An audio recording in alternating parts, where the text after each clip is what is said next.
All right. Welcome, everybody, to the Friends of the Cabildo member lecture series. I want to thank you for being here tonight.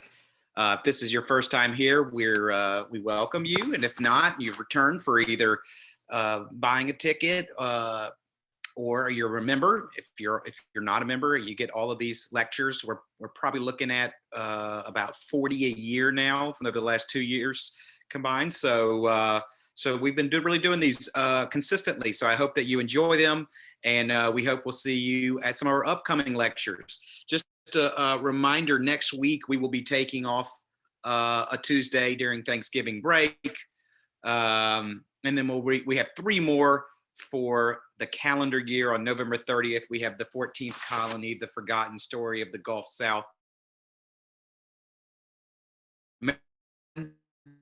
And then we have 2 in December. December 7th, we have the Historic New Orleans Collection's Emily Perkins speaking about bananas, quarantines, and the octopus, United Fruit Company's PR stunt in Central America.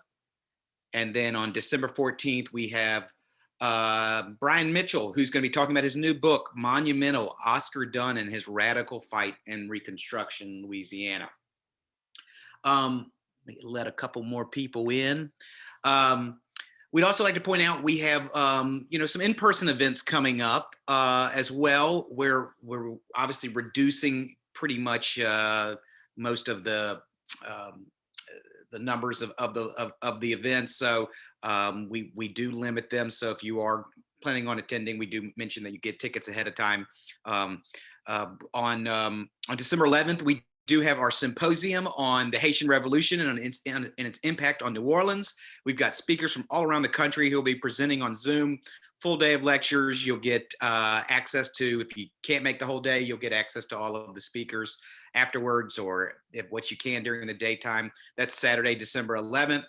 On Saturday, December 18th, we are going to return our Professor Longhair birthday celebration with John Cleary. It's the 103rd birthday of Professor Longhair. So we're going to do a 50% capacity crowd, which is 75 tickets at the old U.S. Mint New Orleans Jazz Museum, with John Cleary doing the concert, doing some of his favorite fest hits, and talking about the influence of Professor Longhair on his music and New Orleans music in general. And just always, we will be continuing on with our Creole Christmas again this year. I believe this is about the 45th year the Friends have done the Creole Christmas. So we're going to be doing it December 28th and 29th. That's a Tuesday and Wednesday.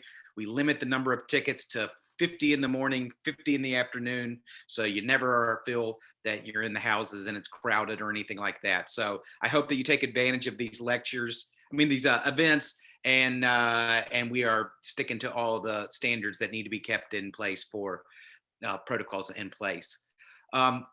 Tonight's lecture, we love questions, and we hope that you will ask them as the lecture is going on. As at the end, I'll be asking a lot of the questions of Josh that you put in there. But I would say, don't try to remember them. Just put them in the chat, because sometimes I can't remember what happened 5 minutes ago. And so you put them in the chat so you can remember, and I'll get to ask them at the end. So as we're going along, please use that chat function to put your questions in there, and we'll get Josh to take a look at them. With that, let's introduce our speaker tonight, who serves as the archives historian at the State Archives of Florida, where he supervises the digitization of historical records for the award-winning Florida Memory Program, and promotes the study and teaching of Florida history through statewide community outreach. Don't worry, guys, he has a New Orleans background, so he knows his stuff. He recently published his first book, Forest Capital: A History of Taylor County, Florida, and tonight his talk is entitled "A Friendship Interrupted. New Orleans and Cuba enjoyed a strong commercial relationship prior to the embargo." Please welcome Dr. Joshua Goodman. Thank you, Jason. I appreciate that introduction and the invitation to be with you all this evening. And of course, thank you to all the members of the Friends of the Cabildo who are joining us this evening. It sounds like you guys have an amazing slate of events coming up on your calendar. That book, The 14th Colony, is amazing. You guys are going to enjoy that quite a bit. But yes, it's might be wondering why in the world is somebody from the State Archives of Florida coming over and having something to say about New Orleans. Even though I function mainly as a Florida historian nowadays, my research interests are in the nexus between business, private enterprise, business leaders, business communities, and foreign policy making. And so, and there's a good bit of that in Florida, as you can imagine, particularly in Florida's relationship with Latin America. But when I was going to school at Tulane University, my interest in that was first piqued by New Orleans' relationship with Latin America and the way that that relationship was institutionalized, particularly after World War II. And that's kind of where this story comes out of. And so that's my entree into this piece of it. So well, anyway, it's an honor to be with you this evening. And so I just want to go ahead and kick it off. And as Jason mentioned, if you do have any questions that pop up, do just put them in the chat there. And when we get to the end, we'll go through them. And this always does produce interesting questions normally. So just whatever comes to mind, do feel free to put those in there. So it's no secret that New Orleans and Cuba have historically had a very tight relationship. And I've got this little map here from 1777, just sort of start illustrating that relationship. Here's Havana right here, and here we are there in New Orleans, or actually I'm over here, but we'll say that I'm, thanks to the magic and technology of Zoom, I'm right there with you in some sense. So there has certainly been a relationship here. Number one, just from a political sense, Louisiana was actually administered from Havana during part of the Spanish colonial era from 1762 to 1801. Around 1785 or so, there's a brief moment where New Orleans and the Floridas get thrown, or Louisiana and the Floridas get thrown into their own administrative province. But there is that bit of relationship as well. In 1850 also, another interesting little New Orleans tie with Cuba here. New Orleans was the rallying point for a major filibustering expedition to liberate Cuba from its Spanish colonial overlords. It was led by the Venezuelan-born adventurer Narciso Lopez. In fact, fun fact here, the modern Cuban flag, which was designed by Narciso Lopez and one of his associates that was getting ready to go over to Cuba to try to liberate it from Spain. That flag was actually produced in New Orleans, and a lot has been made of that, as we're going to see ever since that time. And that's sort of been a symbol of the relationship between New Orleans and Cuba in subsequent decades. Now, that filibustering expedition that Lopez led was not successful, and neither was the other Lopez expedition the following year, which resulted in his capture and eventual execution. But the flag is still around, so there is that. And then, of course, my favorite thing that New Orleans has in common with Havana is a good bit of architectural likeness there. Thanks to the big fires in 1788 and 1794 in New Orleans that destroyed so many of the original buildings, the architecture of New Orleans French Quarter is, as many of you are very aware, I'm sure, ironically quite Spanish. And not so unlike what you might find in Havana. The style of the balconies, the shutters on the windows, the construction of the outer walls, and the fact that they pop right out to the street. There's a lot that New Orleans shares with Havana. In fact, visitors often say that if you squint your eyes just right, you feel like you're on a street in New Orleans when you're walking through Havana. But there's more. These are all anecdotal little connections between New Orleans and Cuba, and we could pick them all day long of different things. But there's also quantifiable evidence of the close relationship between New Orleans and Cuba, and that primarily those quantifiable bits of evidence mainly come in the form of historical trade figures. Consider this. From the 1950s, right before the Cuban Revolution starts in 1959. In the late 1950s, on average, about a third of all exports leaving the port of New Orleans were headed for Cuba. Now, this is a third of exports by weight. So we're talking about foodstuffs like flour and rice primarily. Not exactly the highest value exports, but when you go by weight and space, That's, you're looking at a pretty sizable amount of space on ships leaving the port of New Orleans that are headed for Cuba. New Orleans also handled more than 1 million tons of Cuban imports annually during the late 1950s. That's mostly going to be unrefined sugar and molasses. And as we're going to see, New Orleans was actually poised to start receiving even more raw materials that were produced in Cuba, just as the Cuban Revolution is about to get underway.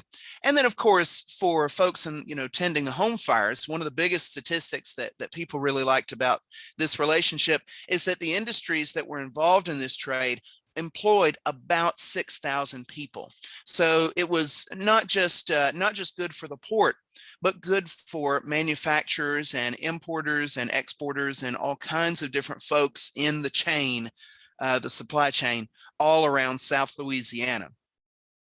Now, these are pretty significant numbers, and they came at a time that New Orleans was in stiff competition with other Gulf South ports, particularly Houston and Miami. In fact, my interest in this subject, in this relationship, comes from out of my dissertation research, where I was looking at, in a comparative approach, at New Orleans, Houston, and Miami, who actually competed with each other very, very fiercely in the 1940s, 50s, and 60s for supremacy in trade, transportation, and tourism with potential Latin American trade partners.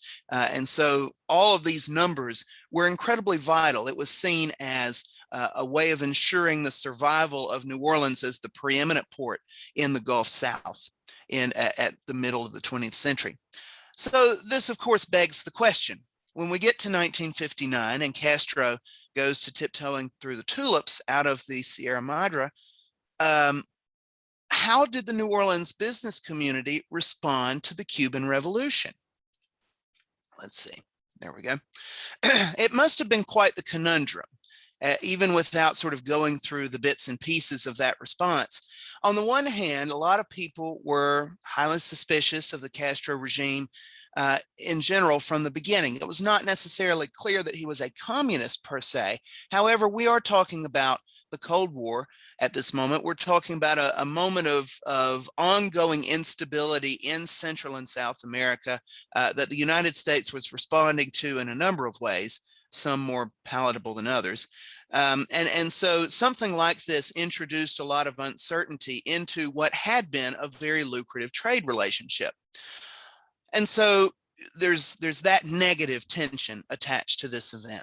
But on the other hand, New Orleans stood to lose a great deal of commerce if that good relationship was interrupted in some way. And so today I want to share a little bit about how New Orleans business leaders responded to the Cuban Revolution, particularly in the earliest days, because I think you'll be surprised at these reactions. And it's, looking backwards at this from 2021, some of what New Orleans business community and trade promotion officials did in the earliest months of the Castro administration are almost inconceivable. Not a fault necessarily against them, but it's just you would not have expected some of these things to take place.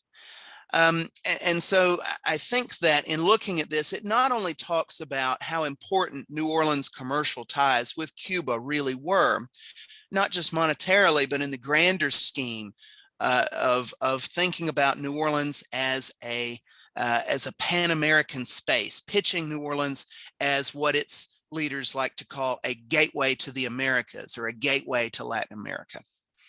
And so I think it's important to start out as we go by pointing out that the start of the Cuban Revolution in the city of New Orleans, by that time, New Orleans had already invested a pretty significant amount of effort into attracting Latin American trade and cultivating good commercial relationships with shippers and exporters and importers in Latin American countries. That whole idea of being the gateway to the Americas or the gateway to Latin Americas, that was not an idle slogan.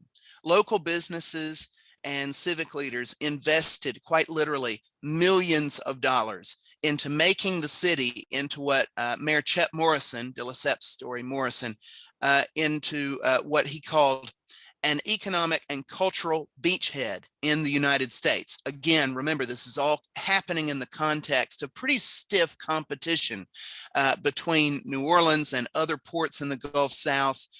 They really weren't quite able to compete with New York, Philadelphia at this point. New York was still the #1 port, even for Latin American goods at this time, but New Orleans was a very, very close #2. And so that's an important thing to keep in mind as these things start coming down the pipe. So, it's sort of this feeling is sort of well symbolized by the graphic I've got up on the screen. This is an advertisement for the Hibernia National Bank, which is one of those institutions that invested pretty heavily in New Orleans' sort of Pan-American identity. Rudolph Hecht, who was associated with the bank, and some of the other A.E. Hegewisk and some of the other folks, they poured a tremendous amount of time and effort into cultivating this Pan-American identity. And things like this really capture that, this idea of New Orleans as being this central point for connecting all of the Americas together. Another common graphic that you'll see is these double hourglass funnel type things, where New Orleans is imagined as this sort of funnel point between the Midwest and the countries of Central and South America in there. And a big reason, so, the focus on Latin America, part of that is obvious, right? Because geographically, Latin America is quite close. But you're thinking to yourself, no doubt, well, what about Asian markets and European markets, which, there's a lot of capital there, there's a lot of money there, a lot of desire for American imports, or traditionally there had been. Well, that's true. But when you look at the moment that this particular graphic was produced, let's see if we go down here to the citation, this is in 1945. Remember that this is coming, World War II isn't even completely over at this point. The economies of Europe and Asia were seriously affected by that, and their ability to buy from the United States was severely hampered by this. And furthermore, in 1940-ish, when Asian markets had started to be cut off to the United States, and European markets started being cut off because of the Neutrality Acts, and that starts even in the 30s. But people in New Orleans started realizing, because of that it was going to be important for the port's continued competitive edge that New Orleans trade promotion officials be able to market New Orleans products and the things that were going through the port to the widest possible range of potential buyers, and also to interest the widest potential group of exporters who might send things through the port of New Orleans to buyers in the United States, things like coffee and sugar, and before the war, rubber, natural rubber, and things like that. And so, Latin America was the closest market that was available to kind of fill that vacuum when Europe and Asia, when those markets were sort of going haywire. In addition to that, for at least the World War II era, when New Orleans International, sort of this movement towards a Pan-American identity for New Orleans kind of gets off the ground in earnest, Latin America, keeping Latin American exporters, importers, and shippers and folks so close also represented a national security thing, because you can bet in the late 1930s and early 1940s that some of the belligerents, but Germans and Japanese and members of the Axis powers, were actually trying to make inroads into Central and South America. And so developing these closer trade relationships, both during World War II and after World War II, it was seen as a way to keep Latin America oriented towards the United States. And that was going to be valuable even after the end of World War II, particularly once the Cold War gets underway in earnest. Now, those millions of dollars of investment in this Pan-American identity that I was talking about, this idea that New Orleans was the gateway to the Americas, it went into a series of brick and mortar institutions and programs that actually became the model for many World Trade Centers around the country and the world, as well as the model for many other cities who were looking to promote themselves as trade centers. That's right. Eat Your Heart Out World Trade Center in New York. The idea for that institution came from New Orleans. And I digress on that. There's a lot that we could say on that, but suffice it to say that New Orleans came up with that idea first. Now, there's three main institutions that went into this Pan-American sort of ethos that New Orleans was exhibiting particularly strongly during World War II and in the 1950s. And the period of the 40s right after the war. The first one is one that you're probably familiar with mainly as a hotel, and that's the International House. This is in the Central Business District. It's a lovely, well-appointed hotel. If you've been in the lobby, it's absolutely gorgeous in there. But it actually got its start as a unique instrument for trade promotion. It was originally proposed in 1943 by a guy named Archie Jewell, who at that time was serving as the general manager of the Port of New Orleans. And the object of this organization was to, quote, coordinate the cultural, social, and commercial relationship between the people of our country with the people of other countries of the world, particularly the other American republics. Again, as I've mentioned, the idea here was that people, and this is at a time when I think leaders were a little bit less cynical. This is the same sort of feeling that kind of led to things like the Peace Corps and you know, this idea in the Cold War administrations of winning over hearts and minds. The idea was that if you could make potential business partners in Latin America feel like they were very welcome, and that, you know, the trade organizations in your city wanted to help them, you know, for mutual benefit, then they would be more likely to do business here than they would to go someplace else. And so that was International House's job, was to not only facilitate trade, but also to facilitate a feeling and a spirit of cooperation between business leaders in New Orleans and those in other parts of the Western Hemisphere.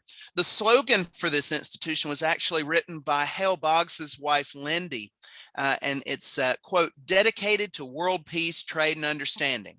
A little vague, but really that's what they were out to do. And if you look at the newsletter from International House, which was called The Trade Winds, you can get it from the Tulane Library. A lot of those have been made available online, I think. You can get a sense that that's exactly what they were doing. We'll talk a little bit about what those things are. So trade promotion was a big part of that, facilitating exhibits, trade fairs, advertising, but also establishing kind of a club for the business leaders who were coming into the United States from Latin America and providing them with services.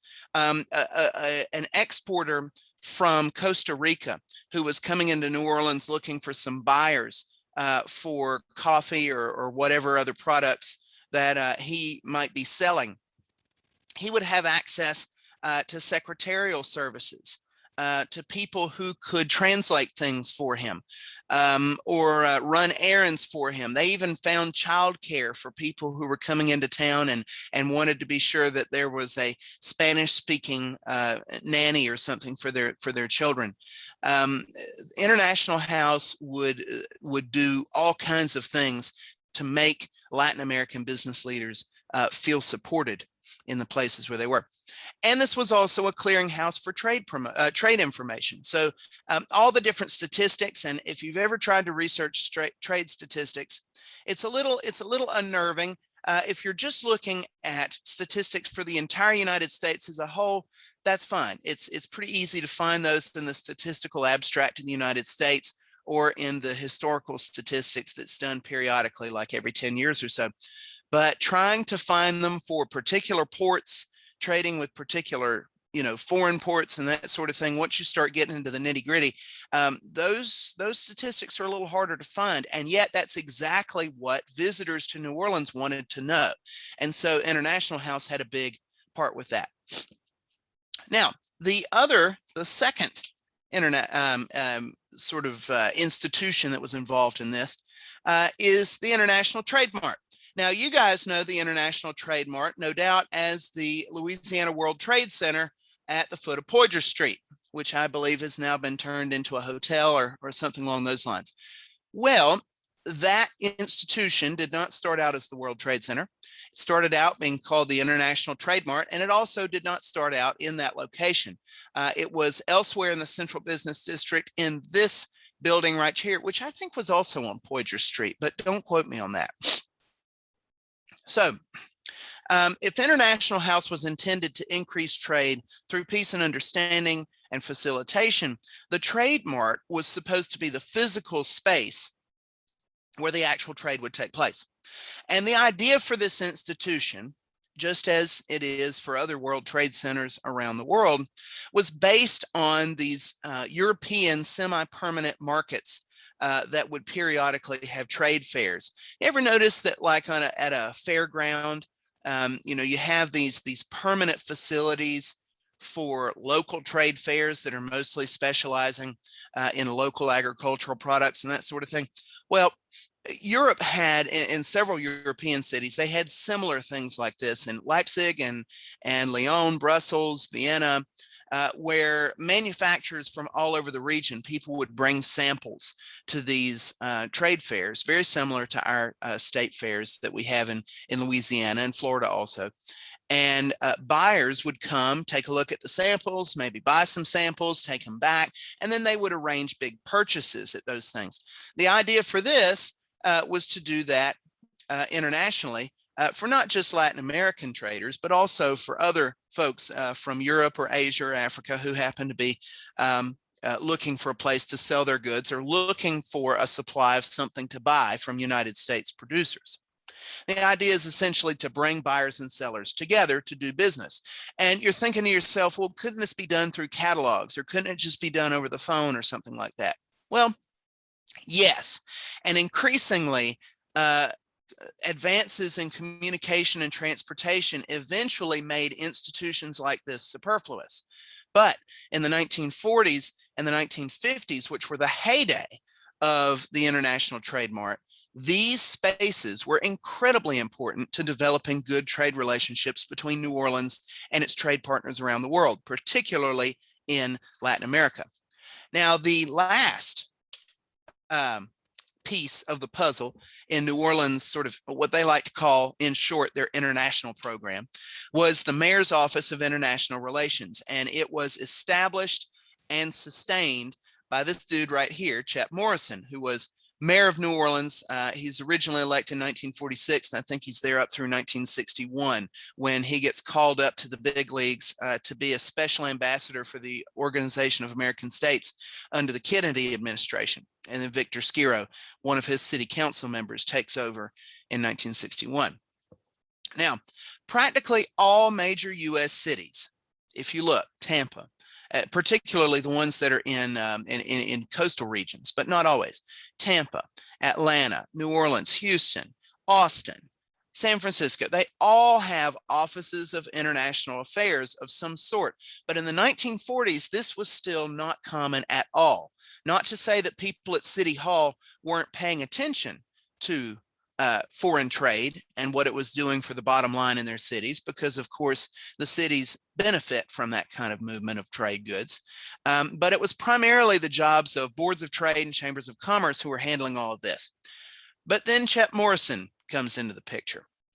Now, when he was running to be mayor in 1946, he was running against a pretty entrenched political machine that was led by Bob Mestry, and he campaigned on a reform platform.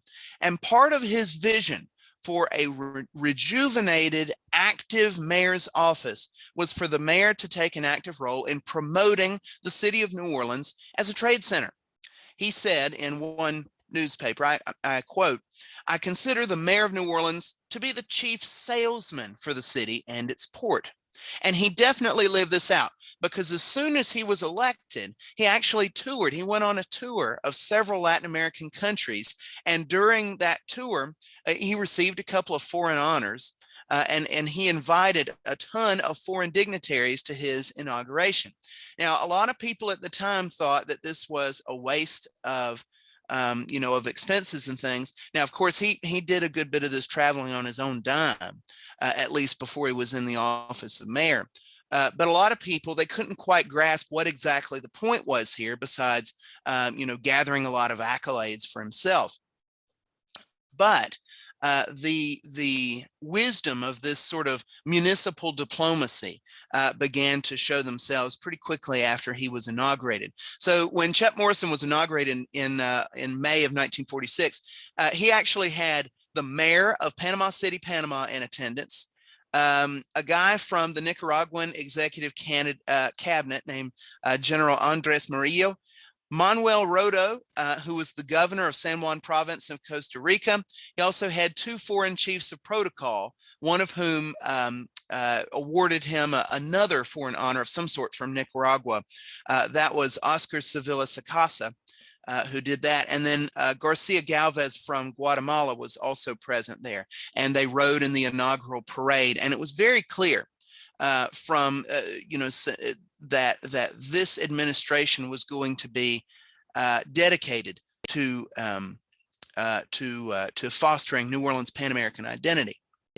Once Chet was inaugurated, he established what he called his Office of International Affairs and hired an international relations director to manage these things. And so you're thinking to yourself, well, wait a minute, where's the United States Department of State and all of this? Aren't they the ones who are supposed to sort of manage our relationship with other countries? Well, all these institutions that we're talking about, they actually were supported significantly by the State Department and all their different instrumentalities around Latin America, as well as in the southeastern United States, because these business leaders they had entree into business communities in foreign countries that public diplomats couldn't necessarily break into in the same kind of way. It's very much the good old boys club. The business leaders in New Orleans had a lot in common with business leaders in other countries. They spoke the same language, both literally and figuratively, in talking about the language of business in some cases. And so there was just a lot there that was very positive. Now, Cuba, being as close as it was, and having some exports that were especially well suited to New Orleans port facilities, was a big target for this trade promotion machinery. Chet Morrison actually visited the island several times in person, and Havana mayors reciprocated. When New Orleans first lobbied for permission to offer international flights out of the New Orleans International Airport on a permanent basis, Havana was one of the first destinations that was there. Now, make no mistake, in all of this was about profit for the port. Even as International House and the Trade Mart, and certainly the Office of International Relations, even though they played up this big deal of Pan-Americanism and this idea of New Orleans being the friendliest place in the southern United States for a Latin American person, no matter what walk of life they came from, and admittedly, this was all about trade at bottom. However, that relationship that New Orleans was trying to cultivate with Latin American trade leaders did bear fruit. In 1950, New Orleans did a big centennial celebration of the Cuban flag, the invention by Narciso Lopez and his associates of that flag. 1953, there was a big celebration of the 100th anniversary of the birth of Jose Marti. Now, the statue that's on Norman C. Francis Parkway did not come from that. However, that came along later in 1996, actually. But during that celebration, they did actually hoist the Cuban flag at City Hall. There were dinners, there were speeches, all kinds of stuff. Again, kind of, we just can't imagine that kind of thing being done today in some ways. Now, Cuban officials, for their part, were very receptive to these efforts, even if it must have seemed a little bit platitudinous to these folks, because they too benefited. By 1950, U.S.-Cuban trade was worth more than $1 billion annually. Now, a lot of that money was going to New York and ports on the East Coast, but New Orleans was still getting a pretty significant chunk of that money. Cuba was importing more than it was exporting in its relationship with the United States, so it was always looking for new markets for Cuban goods. And New Orleans trade promotion institutions played right into this. When the International Trade Mart was first on the drawing board in the 1940s, Cuban officials gave the idea a great amount of support. Free newspaper advertisements, the local trade minister got the guy who was coming out there, Mark Trazevuk, I think is his name. It's a very unusual name. But anyway, he goes to Cuba on a trade mission, and the minister of trade just takes him around and walks him through everybody's office, getting him to shake hands. They get him a translator. They're like, trying to get this guy to do as much as he can to get all these Cuban trade leaders into the international trade mart idea. And in 1949, right after the thing opened, Cuba did lease space in the international trade mart. And then later on down the line in 1956, Cuba actually put up this really big trade exhibition called Cuban Panorama, advertising Cuban exports and investment opportunities.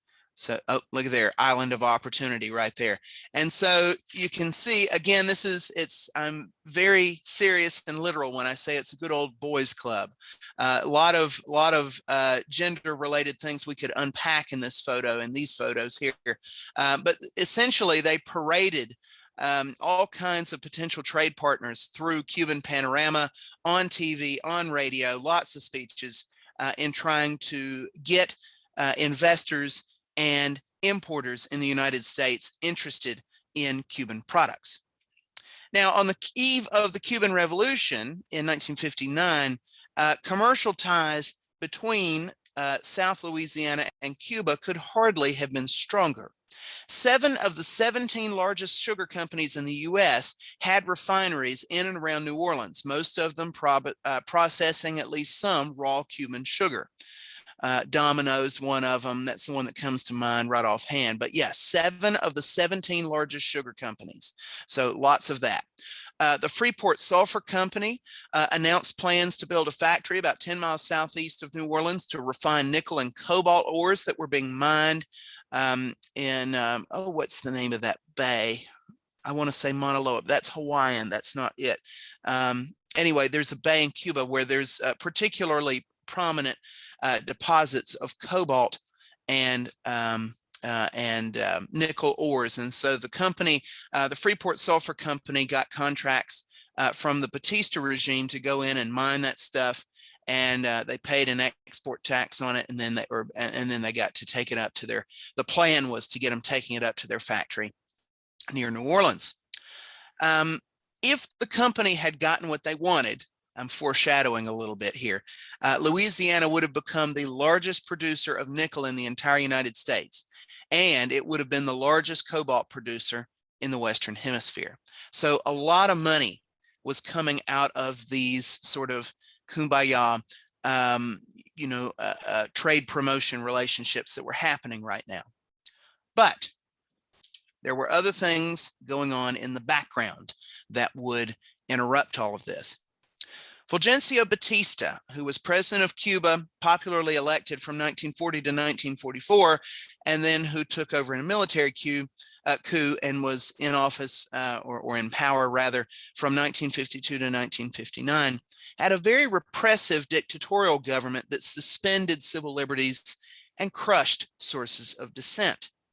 The Batista regime was decidedly pro-business in that they did look for opportunities to export more Cuban products to trade partners like the United States. However, the problem was that the majority of the wealth that was generated by these activities either did not stay on the island, or if it did stay on the island, it went to a very small handful of folks in the upper business class and in the governing ruling class. Cuban workers did not receive much of a share in this new sort of business-minded outlook of the Batista regime. Growing discontent, including Fidel Castro's July the 26th movement, which began in exile, but eventually came back to Cuba and gathered up strength, culminated in the overthrow of the Batista regime in January of 1959. Batista ends up fleeing first to the Dominican Republic. He ends up spending some time in Portugal. Castro and his inner circle assumed control of the government in January of 1959. Now, at first, nobody really knew what to do about this. This was not the first time, obviously, that there had been a regime change in Latin America. These things tended to follow a pretty common a pretty common pattern. You have a regime change, there's a little bit of wobbly, some instability in the trade markets, and then eventually things would settle out and go back to normal. And the exploitative nature of some of those trade relationships would settle right back into place.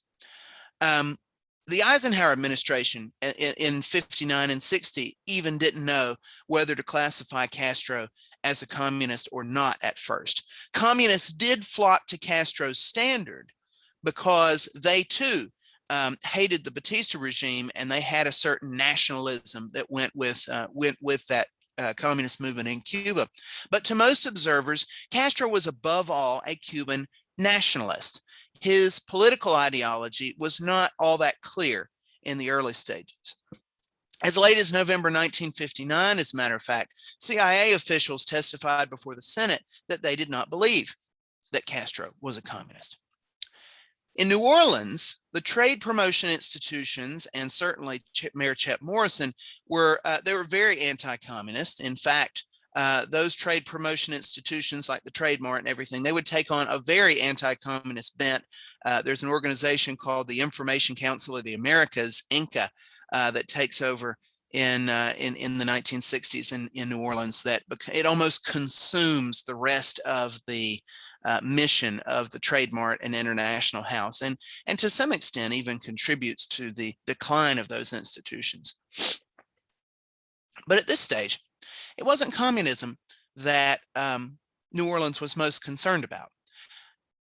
New Orleans business leaders wanted to make sure that this regime change did not interrupt the lucrative flow of trade goods passing back and forth between New Orleans and Cuba through the port. So Chet Morrison went to work using the same tactics that had built up New Orleans' Pan-American identity in the 1940s and the 1950s. He actually, on 2 different occasions, invited Castro to come to speak in New Orleans, because Castro took a couple of different tours through the United States.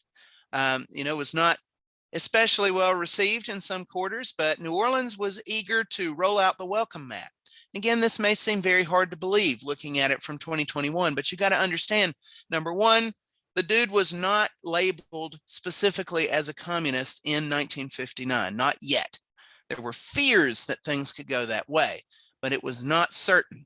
And in that period of uncertainty, when the Cuban Revolution had not quite sort of drifted into or gotten locked into that Cold War logic of containment, in that moment, with no certainty on the communism question, New Orleans business leaders' primary concern was that the city did not lose the trade dollars that came from this. And so Mayor Morrison actually did go and have his director of international relations, Mario Bermudez at the time, to invite Castro to come and speak. However, he declined. Castro declined those invitations both times. But Morrison then found a uniquely New Orleanian method for demonstrating the city's desire to remain on good terms. If Castro would not come to New Orleans would look for opportunities to do as it had been doing through International House and the International Trade Mart, and actually go to Cuba. So let's take a look at that.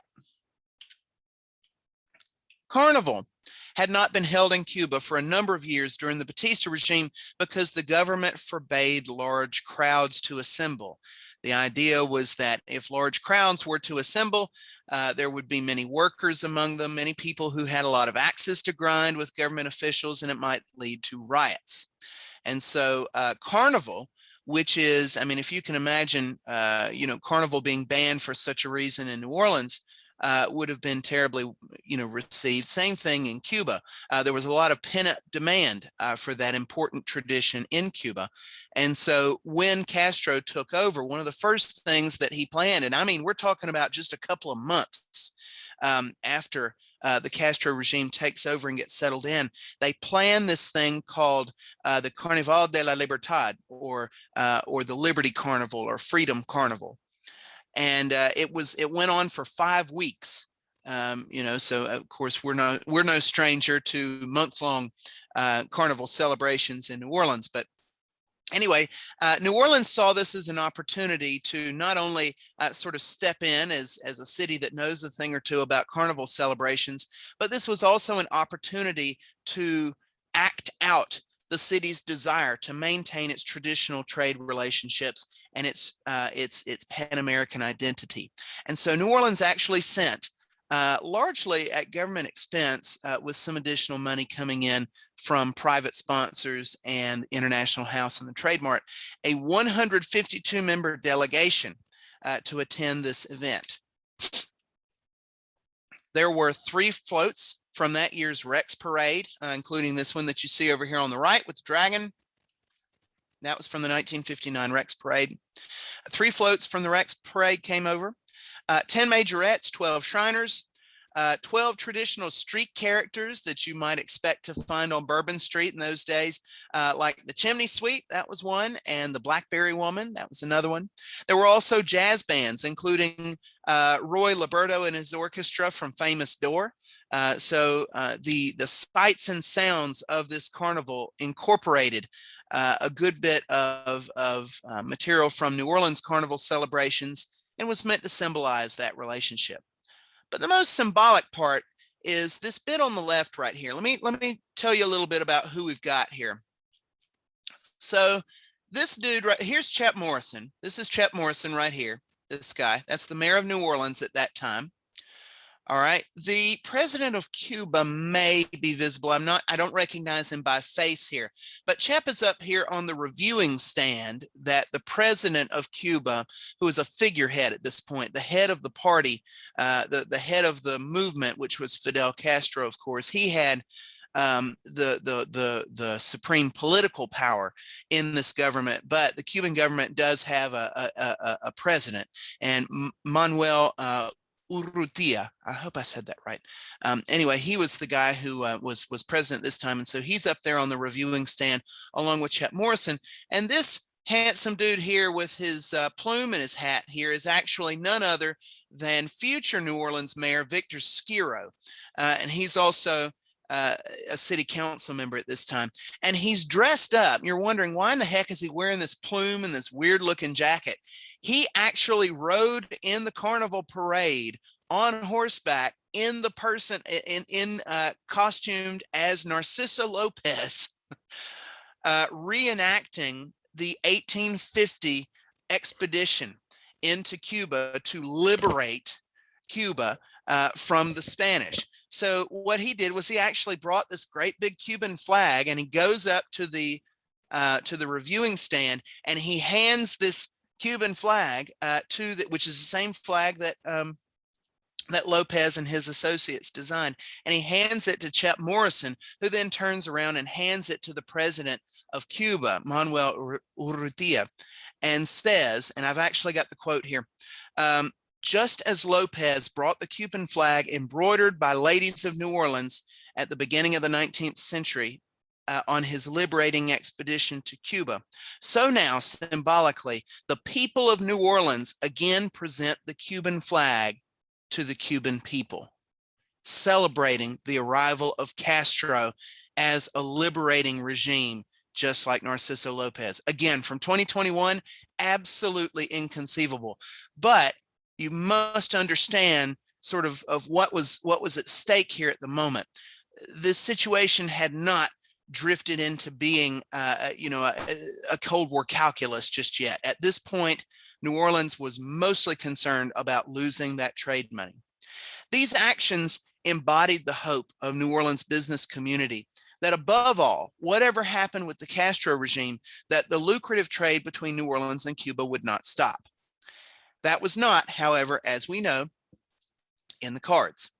Within a year, Castro's government had begun expropriating the property of United States businesses or making it prohibitively expensive for them to operate. For example, Freeport Sulphur, who was supposed to be doing all this cobalt and nickel ore importation into the United States from Cuba.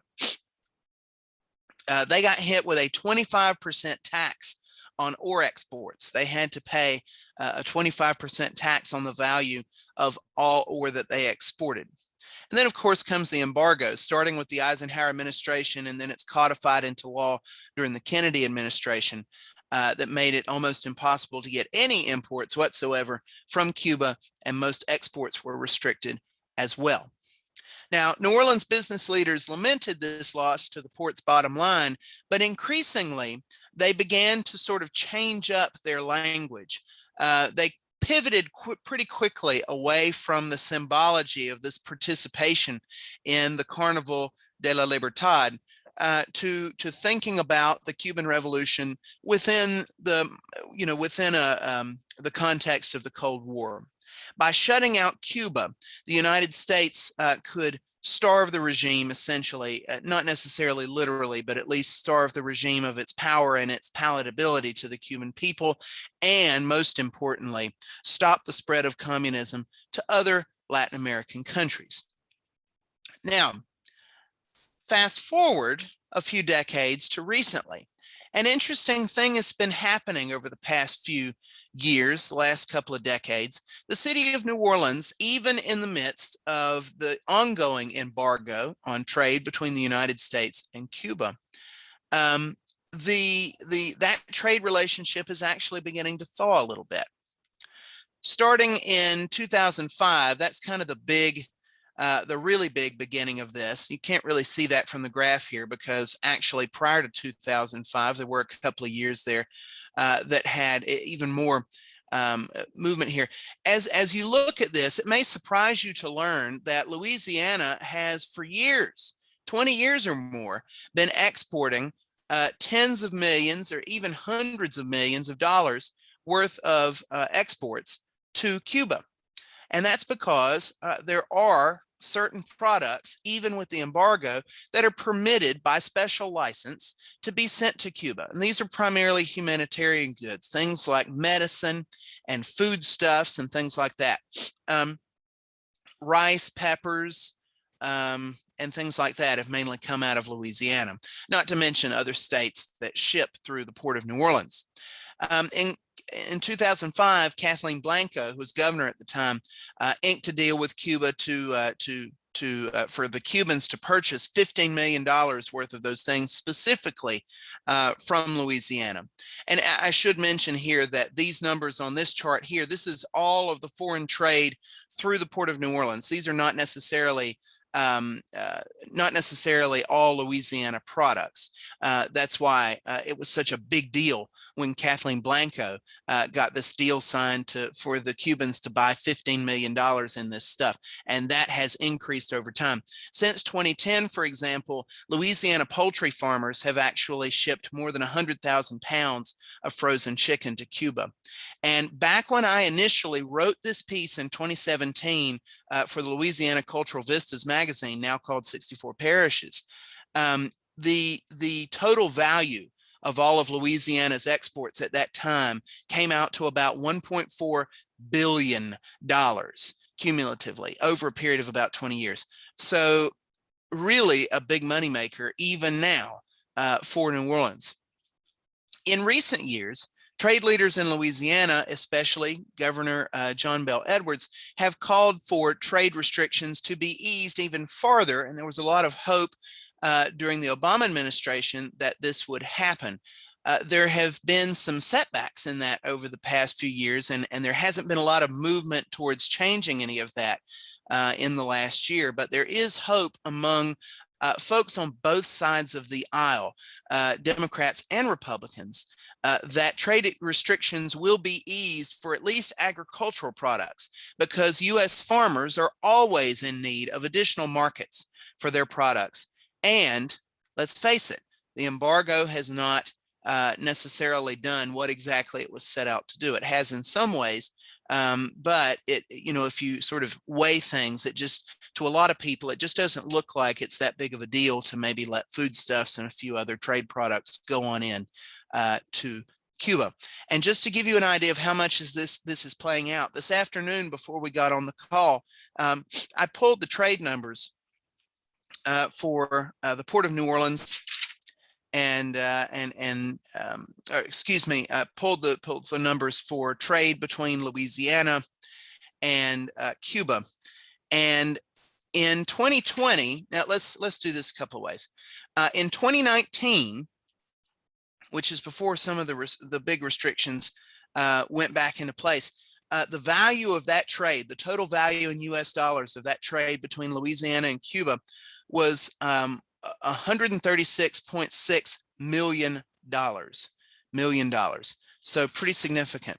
Now that dropped down to $38.5 million in 2020, but in 2021, just through September, it has increased to 66.8.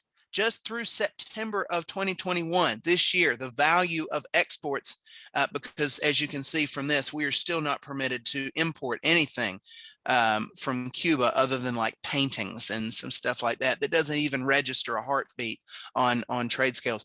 The value of Louisiana's trade exports to Cuba have been $66.8 million.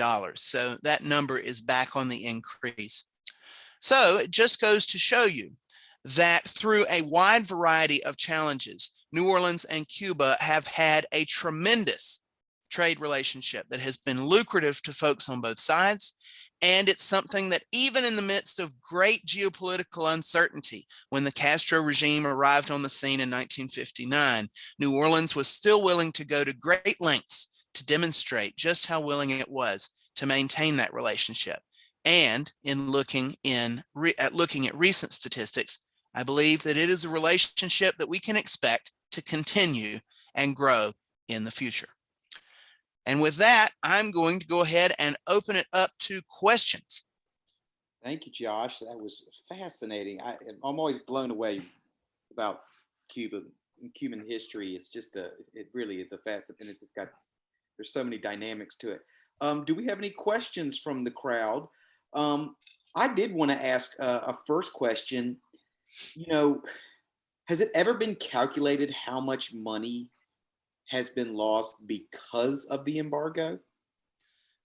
I couldn't speak to that. I mean, there are certainly people who, the way that you typically see that is you'll have people talking about the potential for trade. So for example, not too long ago, around the time during the Obama administration, when it looked like trade relations were going to start to thaw a little bit, it was a lot easier to get a special license to export to Cuba. John Bell Edwards at that time, in a speech that he gave, or it was in a press release or something like that, somebody estimated that if Louisiana was able to export all of the agricultural goods that it wanted to Cuba, that market could be worth upwards of $500 million per year. And I forget exactly where that was said, but I remember that it was about $500 million per year that was estimated that Louisiana exporters could be making from that. Now, of course, that's an estimate. Who knows for sure? You're talking about how much is actually lost. I mean, if you look at some of the statistics from what Louisiana was making on it before the Cuban Revolution, and looking at the amount of money that was being made, and the fact that New Orleans was doing so much business with Cuba, it's hard to put a dollar amount on it, but it is safe to say that a better trade relationship with Cuba would produce jobs and would also help out U.S. exporters and Louisiana exporters, since there's products that Louisiana makes that Cubans want. Two follow-up questions on that. When the embargo came into play, who became the major trading partner for Cuba, and then now that we see that there's an opening up, and maybe eventually there'll be full embargo drop, do you think that New Orleans will still be seen as a major trading partner, considering that when the embargo went into place, I would imagine that the Florida ports were not as big as they are today? Right. So on your first question, when the embargo came into play, certainly communist bloc countries did export quite a bit to Cuba during that time. In fact, there were some products that they could only get from communist bloc countries. That's not to say that every country did the same kind of embargo as the United States. So there's other markets. I don't have statistics in front of me that kind of say who was the biggest one, but it is true that communist bloc countries did start doing a pretty significant brisk business with Cuba at that time.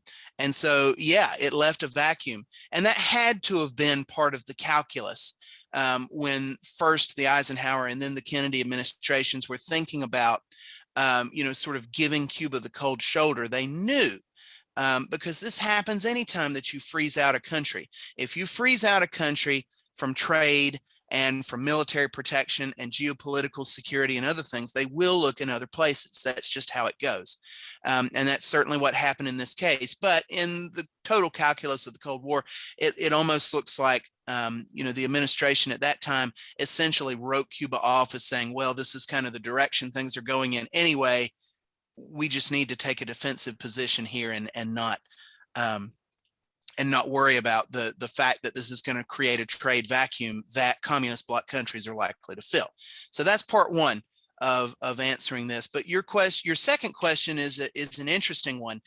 If trade relations are opened back up between New Orleans and Cuba, will it benefit? Will it still benefit? Is memory long enough for New Orleans to still have that same competitiveness with Miami and Houston, and now you got Gulfport and Mobile and other, and of course other Port Everglades and Jacksonville and Savannah and stuff? Will New Orleans still have a competitive edge?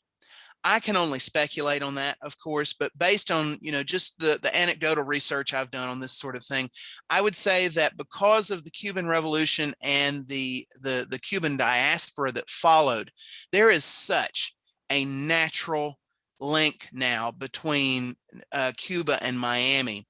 It's going to be a hard market for New Orleans to crack, because since the embargo, Miami has become such a big port, and its capabilities for handling the kinds of trade that Cuba would do if trade relations were to open back up.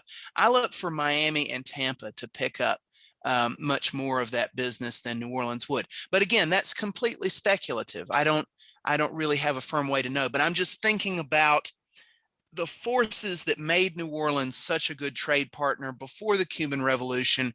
Those forces now, in my estimation, favor Florida more so than New Orleans. But hey, if things open up, there's a chance that there'll be enough business for everybody to get their cut.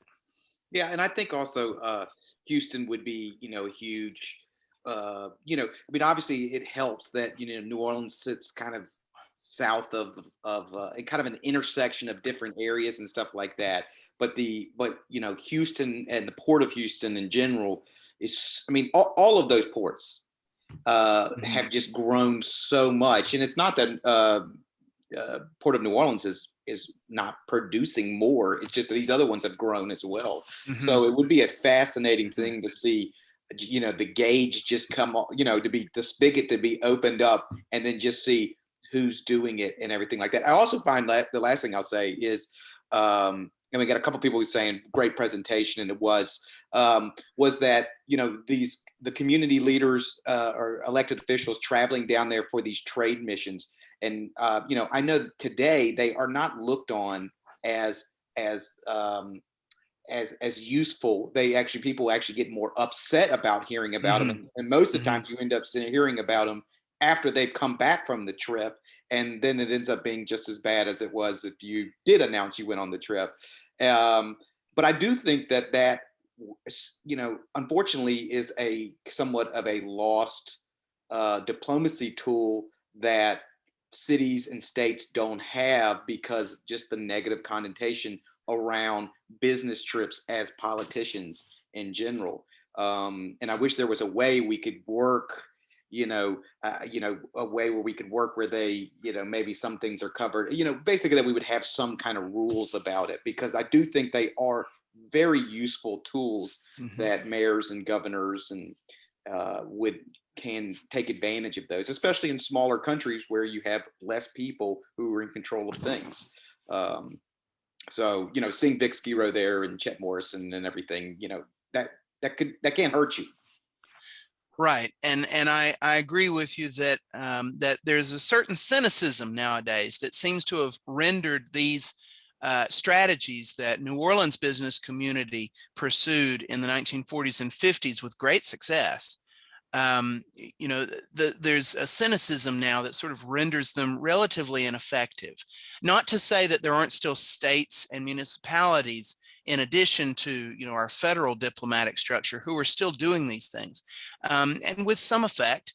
And it certainly does have a role to play. We still do exchange programs. We still do, we still act out internationalism in public spaces because we all know at some level that there is some benefit to be had there. But I feel like, for a variety of complex factors, people these days are not quite as easily swayed by that. It's almost like the wool, we almost feel like, has been removed from our eyes, that these relationship building exercises are not just about making buddies around the world. Right. That there's a lot of that. It all goes back to the money.